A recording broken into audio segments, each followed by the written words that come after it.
Hello students, इस वाले में वीडियो में हम सीखेंगे कि कैसे हम जो है क्यूबिक पॉलिनोमियल्स को कैसे सॉल्व कर सकते हैं और बिल्कुल इजी जो है आप उनको कैसे सॉल्व कर पाओगे उसके बारे में इस वीडियो में हम बात करेंगे। तो एनसीईआरटी की क्वेश्चन लेते हैं हम। एनसीईआरटी का क्वेश्चन नंबर फर्स्ट लेते हैं।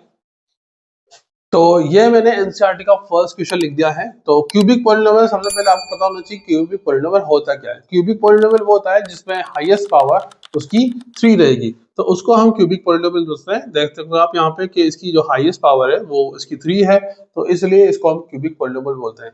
और जितनी पावर होगी उतने ही उसके फैक्टर निकलेंगे। मतलब यहाँ पे इसकी 3 पावर है तो 3 ऐसी एक्स की वैल्यू मिलेगी जो इस पे रखोगे आप तो इसकी वैल्यू 0 हो जाएगी। ठीक है, तो फैक्टराइज करना स्टार्ट करते हैं। तो सबसे पहले आप ये देखो कि ये वाला जो क्वेश्चन है उसको बहुत ही इजी तरीके से वो सॉल्व हो रहा है। ये वाला जो पर्टिकुलर क्वेश्चन है, सिर्फ ये वाला, वो बहुत इजी तरीके से सॉल्व हो रहा है क्योंकि ये आपस में जो है यहाँ पे कॉमन बन जाएगा। यहाँ पे हम दोनों में कॉमन लेंगे तो इन दोनों में जो कॉमन है वो बिल्कुल इजीली आ जाएगा, इसलिए ये वाला जो क्वेश्चन है बहुत आराम से हम सोल्व कर पाएंगे। इन दोनों में क्या कॉमन आ सकता है? इन दोनों में कॉमन आ सकता है एक्स स्क्वायर, तो एक्स स्क्वायर हम कॉमन लेंगे तो 3 पावर में से 2 चली गई तो 1 रह जाएगी, और यहाँ पे 2 पावर है तो 2 की 2 चली जाएगी तो सिर्फ 2 रह जाएगा। और इन दोनों में कुछ कॉमन नहीं आ रहा तो 1 कॉमन आ रहा है, और कॉमन लेंगे 1 तो ये हो जाएगा x माइनस 2। क्रॉस चेक कर सकते हो आप। और इससे पहले भी मैंने एक क्वाड्रेटिक पॉलिनोमियल को सोल्व करना सिखाया, तो वहां पे कॉमन लेना, कैसे कॉमन लेते हैं, वो बहुत इजी तरीके से आप उस वाले वीडियो में देख सकते हो, अगर आपने वो वाला वीडियो नहीं देखा है तो। चेक करते हैं। X square minus x, x cube x square into 2, तो 2x square plus minus minus. और यहाँ पे देखते हैं माइनस प्लस माइनस और माइनस माइनस प्लस हो गया, तो 1 इंटू एक्स एक्स होता है और 1 इंटू टू टू। ठीक है, तो ये दोनों जब कॉमन आते हैं, ये दोनों सेम आते हैं नंबर, तो हम इसको एक बार लिखते हैं और बाकी की जो रिमेनिंग टर्म है उनको हम लिख देंगे। ठीक है, और ये आप देख सकते हो कि हमारा सोल्व हो गया। लेकिन हमने क्या कहा था कि जो एक्स क्यूब है, मतलब यहाँ पे 3 फैक्टर मिलेंगे, और ये देख सकते हो आप अभी भी यहाँ पे एक्स स्क्वायर है, तो मतलब ये अभी भी और आगे सोल्व होगा। तो ये हमको जो है आइडेंटिटी की याद दिलाता है, ए स्क्वायर माइनस बी स्क्वायर वाली आइडेंटिटी, जो कि होती है ए plus B A minus B. ये वाली हमें आइडेंटिटी की याद दिलाता है ये। ठीक है, तो ये हो रहा है हमारा ए स्क्वायर, 1 का स्क्वायर 1 ही होता है, तो यहाँ पे हम आइडेंटिटी लगा देंगे और इसको हम थोड़ा सा और आगे सोल्व कर लेंगे। x प्लस 1, एक बार प्लस और एक बार माइनस, क्योंकि A square minus B square पता है आपको, a plus B A minus B होता है। ठीक है, तो ये हो गया हमारा question number first solve, x plus 1 और x माइनस 1। इस तरह से फर्स्ट वाला जो क्वेश्चन है वो बहुत इजीली आप सोल्व कर पाओगे। अब हम बात करते हैं हमारे सेकंड क्वेश्चन की, वो थोड़ा सा जो है लेंथी जाएगा, उसको देखते हैं। तो ये लिख दिया मैंने एनसीईआरटी का सेकंड क्वेश्चन। ये रहा आपका second question, x cube minus 3x square minus 9x minus 5।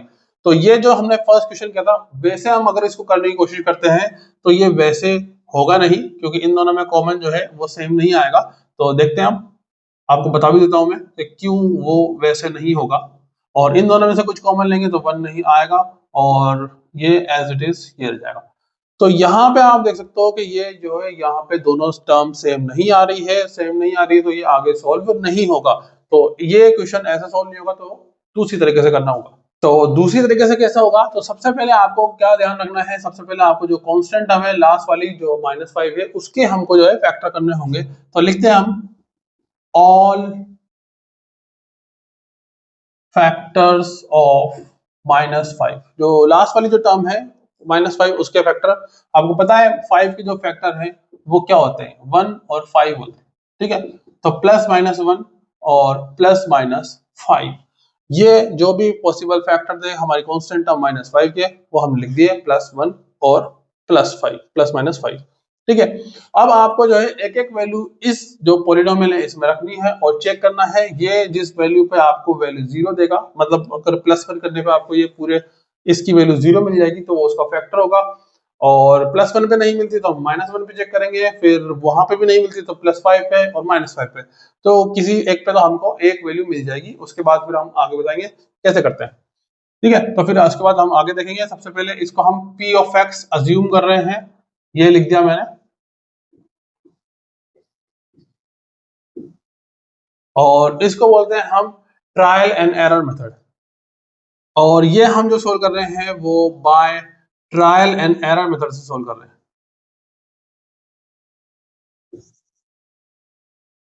इसको बोल रहे हैं ट्रायल एंड एरर मेथड। ठीक है, तो उसमें क्या होगा, आपको x की जो है पहले +1 वैल्यू रखनी है, फिर -1, फिर +5, फिर -5। तो सबसे पहले हम देखते हैं +1 के लिए, 4x = 1 के लिए। तो यहाँ पे हम जो है x की 1 वैल्यू पुट करेंगे। x की जगह जहां जहां भी 1 x होगा वहां वहां x की जगह 1 लिखेंगे। तो 1 का क्यूब, 3, 1 का स्क्वायर, 1, और सॉरी यहाँ पे माइनस है, -5। ठीक है, तो ये पूरी जगह जहां पे भी x था वहां पे हमने 1 लिख दिया। और इसको देखते हैं हम, 0 वैल्यू मिलती है क्या, 1 का क्यूब 1, 3, 1 का स्क्वायर 1 ही होता है, और 9 × 9 और 5। तो यहाँ देख सकते हो आप कि हमें जो है क्या वैल्यू मिलती है। ये पॉजिटिव नंबर है, ये सिर्फ अकेला ही है पॉजिटिव, तो 1 और 9 और 3 और 5 इन तीनों का जो सम होता है वो होगा 9 + 3 12, 12 + 5 17। और माइनस करने पे ये नेगेटिव ये पॉजिटिव, तो प्लस माइनस माइनस, तो माइनस का हमको मिलेगा 16। तो यहाँ पे जो वैल्यू है वो 0 नहीं मिली, मतलब ये इसको सेटिस्फाई नहीं कर रहा है, तो x -1 इसका फैक्टर नहीं है। तो हम देखते हैं अब x +1 के लिए, तो उसको हम इधर देखेंगे। ठीक है, अब हम चेक करेंगे 4x = -1 के लिए, 4x = -1 के लिए। तो यहाँ पे मैं जहां पे भी x लिखा हुआ है वहां पे मैं -1 वैल्यू पुट करूंगा। तो मेरा हो जाएगा p of -1 = -1 का क्यूब, -3, -1 का स्क्वायर, -9, -1 और माइनस का 5। ठीक है, ये लिख दिया हमने। और अब इसको सॉल्व करते हैं। तो -1 का क्यूब क्या होता है, -1 होता है। 1 का स्क्वायर, -1 का स्क्वायर भी 1 होगा, और 3 × 1 = 3 रहेगा। माइनस माइनस प्लस हो जाएगा, तो 9 प्लस का, और ये 5। और आप देख सकते हो ये जो तीनों टर्म है वो नेगेटिव है, तो इनका जो सम होगा 5 + 3 8, 8 और 1 9 होता है। एक पॉजिटिव एक नेगेटिव, तो हमको वैल्यू मिली 0। तो P of -1 पे हमको 0 वैल्यू मिल रही है। इसका मतलब क्या हो गया, इसका मतलब हो गया 100। अब ये x = -1 भी मिली, तो -1 को इधर शिफ्ट करेंगे हम, तो x + 1 हो जाएगा is a factor of P of x। ये पूरी टर्म लिखने की जगह मैंने इसको लिख दिया P of x। ठीक है, ये हमने यहाँ पे अज्यूम किया था, P of x इसको बोला। एक वैल्यू आपने निकाल ली, और एक वैल्यू निकालने के बाद आपको जो है तीन मतलब दो वैल्यू और निकालनी है। तो उसको दो निकालने के लिए आपके पास तीन ऑप्शन है, तीन तरीके मैं आपको बताने वाला हूँ उनको निकालने के, जो आपको अच्छा लगे वैसा आप कर सकते हो। ठीक है, तो सबसे पहले हम जो है इसको लिख लेंगे। हमारा जो क्वेश्चन था उसको लिख लिया हमने।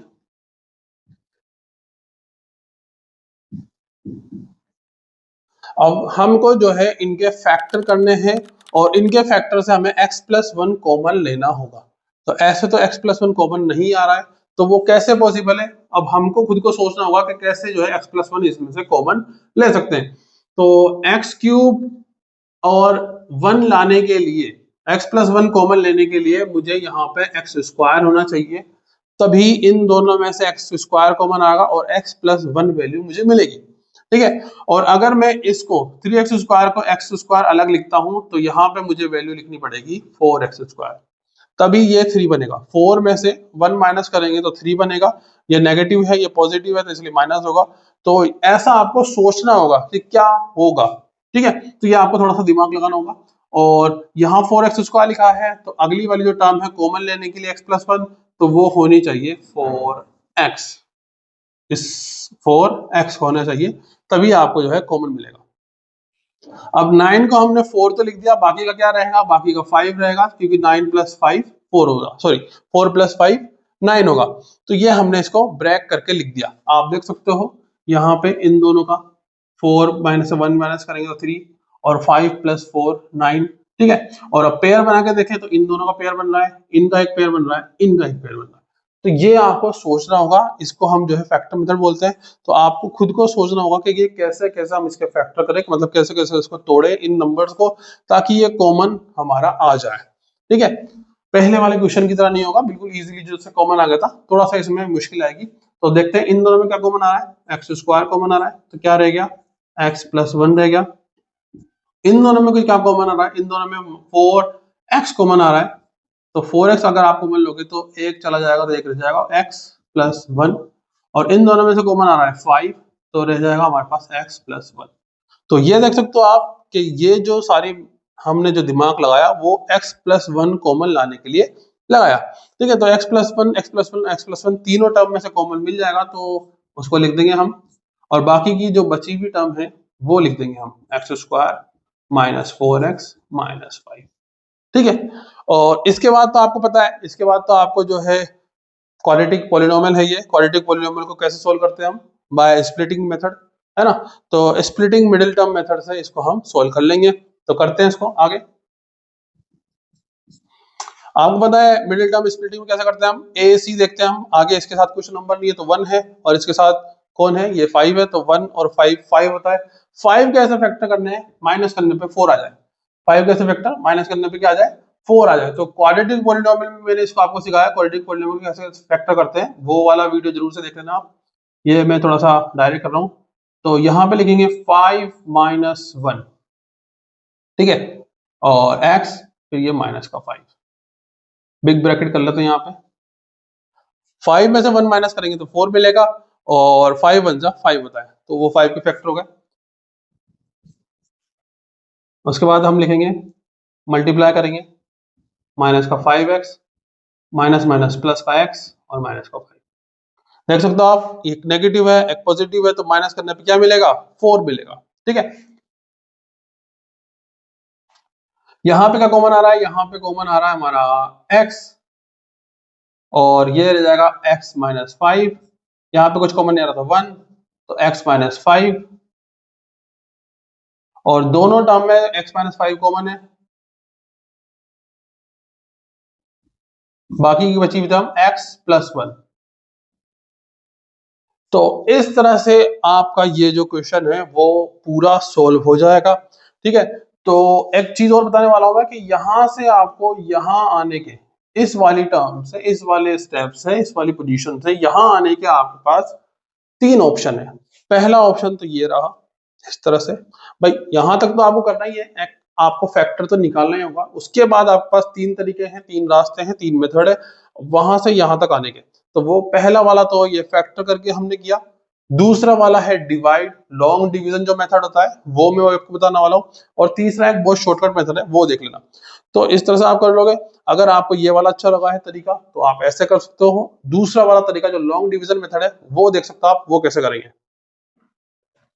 तो लॉन्ग डिवीजन मेथड देखो, बहुत से बच्चों को लॉन्ग डिवीजन मेथड अच्छा लगता है, तो वैसे भी कर सकते हैं। तो सबसे पहले हमको जो है डिवाइडेंड लिखना पड़ेगा, एक्स क्यूब, ये पूरी टर्म लिख देंगे हम, x cube minus 3x square minus 9x minus 5, ये लिख दिया मैंने, डिवाइडेड बाय किससे, x प्लस 1 से। ठीक है, तो यहां पे डिवाइड करेंगे, x को x क्यूब बनाना है तो x स्क्वायर से हमको मल्टीप्लाई करना होगा, तो x स्क्वायर से मल्टीप्लाई करेंगे तो x इंटू एक्स स्क्वायर होता है x क्यूब। और अगर आपने x को x स्क्वायर से मल्टीप्लाई किया तो x के बाद जो है 1 है तो 1 से भी करेंगे, तो 1 इंटू एक्स स्क्वायर, वो x स्क्वायर बनता है, माइनस करेंगे, सब्ट्रैक्ट करते हैं तो नीचे की जो टर्म होती है उसके सारे साइन चेंज होते हैं, अगर प्लस होता तो माइनस, और माइनस होगा तो प्लस लिख देंगे। ठीक है, और ये एक पॉजिटिव नंबर, ये नेगेटिव नंबर कैंसिल आउट हो गया, 3 नेगेटिव है और ये भी नेगेटिव हो गया, तो 3 और ये 1, 3 और 1 होता है 4 माइनस का, और बाकी की जो बची टर्म है उसको एज इट इज नीचे नोट डाउन कर देंगे। नेक्स्ट, x को आपको क्या बनाना है, माइनस 4x स्क्वायर, तो माइनस 4x से मल्टीप्लाई करेंगे। चेक कर लो आप, x को अगर हमको मल्टीप्लाई करके माइनस 4x से, तो बन जाएगा हमारे पास 4x स्क्वायर। ठीक है, तो ये आपको देखना होगा, और मल्टीप्लाई करते हैं तो लिख देंगे हम माइनस का 4x स्क्वायर, और 1 की मल्टीप्लाई करेंगे तो 1 इंटू 4 होता है,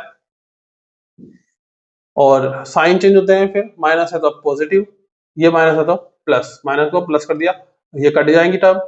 तो 9 में से 4 माइनस होगा, क्यों, क्योंकि ये एक नेगेटिव नंबर है, ये पॉजिटिव नंबर हो चुका है, तो 9 में से 4 माइनस करेंगे तो माइनस का 5 मिलेगा, और ये माइनस 5 एज इट इज। ठीक है, इतना समझ में आपको आ रहा होगा होपफुली। अब x को क्या बनाना है, -5, तो -5x, तो -5 से मल्टीप्लाई करने पे ये बन जाएगा, तो x इंटू -5 होता है, और 1 इंटू 5 होगा। साइन चेंज होंगे और ये दोनों टर्म कट जाएगी, मतलब जो रिमाइंडर है हमारा वो 0 आएगा। तो रिमाइंडर आपका 0 ही आना चाहिए। अगर आपका रिमाइंडर कुछ आता है तो आपने कुछ ना कुछ गड़बड़ करी है, या तो यहाँ पे गड़बड़ करी है या फिर यहाँ पे गड़बड़ करी है, ठीक है। तो कहीं ना कहीं तो आपने गड़बड़ करी है। और आप ये देख सकते हो कि जो हमारा क्वेश्चन है वो वही है जो हमने यहाँ लिखा था, ठीक है।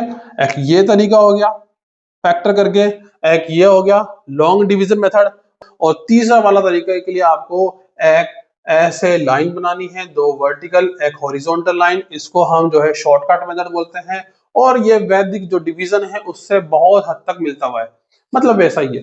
तो आपको क्या करना है, इस तरह से बनाने के बाद आपको यहाँ पे नंबर फिल करना है, यहाँ पे जो भी आपका जो पॉलिनोमियल होगा क्यूबिक पॉलिनोमियल, उसके कोफिशिएंट लिखने हैं। कोफिशिएंट, इसका कोफिशिएंट क्या है 1, एक्स क्यूब का कोफिशिएंट क्या है, कुछ नहीं है तो 1, एक्स स्क्वायर का कोफिशिएंट क्या है साइन के साथ -3, एक्स का कोफिशिएंट क्या है साइन के साथ -9, और कांस्टेंट टर्म को पीछे लिखना है लास्ट में, कांस्टेंट टर्म को पीछे लिखना है लास्ट में। और यहाँ फर्स्ट वाली टर्म में क्या लिखना है, फर्स्ट वाले में लिखना है जिससे ये वैल्यू आपको 0 मिली है, मतलब -1, ठीक है। तो फर्स्ट वाली टर्म एज इट इज आती है, फर्स्ट वाली टर्म एज इट इज आ जाएगी, 1 का 1 एज इट इज हो जाएगा, यहाँ पे जो भी नंबर आएगा उसको इससे मल्टीप्लाई करके आपको यहाँ लिखना है, ठीक है। तो आपने ये बना दिया, बनाने के बाद बीच में आपने जो है कोफिशिएंट लिख दिए, और पीछे वाली टर्म में कांस्टेंट टर्म लिख दी। फर्स्ट नंबर जो भी होगा 1 हो, 2 हो, 3 हो, 5 हो, वो एज इट इज आ जाएगा। अब ये इस 1 को इस 1 से मल्टीप्लाई करना है, 1 1 जा क्या होता है 1 होता है, plus minus minus minus minus क्या होता है प्लस, तो 3 + 1 4 होता है, 3 + 1 4 होता है, और साइन किसका आएगा नेगेटिव का। अब 4 1 जा 4, 4 1 जा 4, माइनस माइनस प्लस, तो ये आ जाएगा प्लस का 4, 4 1 जा 4। अब 9 में से 4 माइनस करेंगे, माइनस का 9 है, और ये जो है प्लस का 4 है, तो 9 में से 4 को प्लस माइनस करेंगे तो आएगा -5, क्योंकि बड़ा नंबर कौन है 9 है, ठीक है। और -5 को -1 से मल्टीप्लाई करके तो माइनस माइनस होता है प्लस, और ये आ जाएगा हमारे पास प्लस का 5। एक नेगेटिव नंबर एक पॉजिटिव नंबर माइनस करेंगे तो 0। ये हमारा जो है रिमाइंडर होता है। तो जैसे डिवीजन में रिमाइंडर 0 मिला था, यहाँ पे भी जो रिमाइंडर है वो 0 मिलना चाहिए, अगर 0 मिलता तो आपका बिल्कुल सही है। और अब आप इस पे कैसा होगे, यहाँ पे लिखना एक्स स्क्वायर, ये होता है x, और ये होता है 1, ठीक है। तो 1 को एक्स स्क्वायर से मल्टीप्लाई करोगे तो एक्स स्क्वायर मिलता है, 4 को x से मल्टीप्लाई करोगे तो 4x मिलता है, माइनस का 4x, माइनस के 5 को 1 से करेंगे तो माइनस का 5 मिलता है, और ये वही टर्म है जो यहाँ लिखी गई है, ठीक है। तो आप जो है शॉर्टकट मेथड से भी कर सकते हो, लॉन्ग डिवीजन से भी कर सकते हो, या फिर फैक्टर से भी कर सकते हो। तीनों में से जो भी आपको अच्छा लगे वैसे आप कर सकते हो, और इस तरह से ये आपका जो है सोल्व हो जाएगा। और ये जो है हमारा सेकंड क्वेश्चन सोल्व हो गया। थर्ड और फोर्थ देखते हैं हम नेक्स्ट वीडियो में। Okay, bye.